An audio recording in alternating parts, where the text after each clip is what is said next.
sumaksak sa kasama ko sa trabaho. Ilan yung sila? Ito. Okay, so ikaw na-arrest ko, Bogart, no, sa pagkasasalang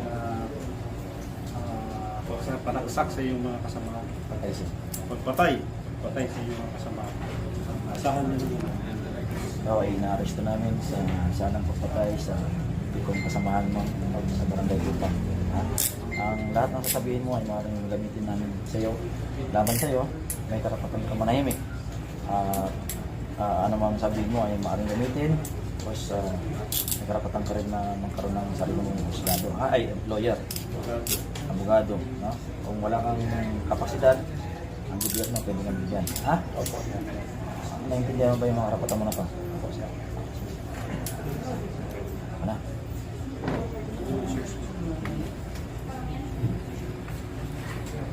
Bakit mo nagawa yun, Aiden?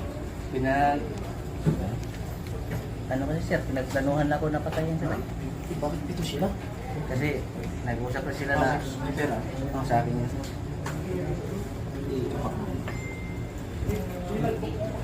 Yung panaksak sa mga nilagay, Sama nito. yung balisong, Sa gilid ng CR. yung siya, sa loob mismo ng bakery, Opo, sa loob. Ano yung ginamit mo? Balisong at saka kutsilyo. dalawang klase. Opo.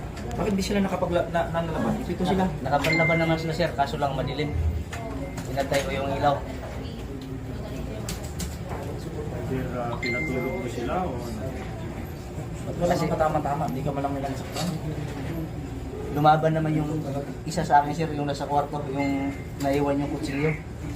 Pero lahat sila sir lumaban, kaso lang lamang ako kasi ako yung nakahawak ng kutsilyo. Wala naman nilang kutsilyo. Kaya bawat lapit nila sa akin, tamaan. Tapos yung nahiga na sila lahat, doon ko na nila pinalo, yung may gumagalaw pa. Kung hindi lang sana nila ako pinagplanuhan na patayin sa unan para ipaano nila na sa asawa ko na namatay sa bangungot, hindi sana nangyari. Paano mo nalaman yan na may plano sila kanan? Sir, sabi sila, patayin natin si Bogart para pagdating sa asawa niya galing probinsya, patay na to, papalabasin natin na binangungot, papatayin natin sa unan. Kasi gusto siguro mangyari, pag napatay na ako, sa kanya na yung business namin, hati kasi kami nun. Kung patay na ako, sa kanya na magpunta yun kasi uuwi yung asawa ko sa probinsya. Tapos, siyempre, babayaran yung asawa ko. Siyempre, maliit na lang kasi wala na ako eh. Kumbaga, ano na siya, magpaano-ano din siya, pakipot na di babayaran. Wala na magawa yung asawa ko. Kaya yung nalaman ko na plano na ako patayin, kaya hindi na ako talaga natulog.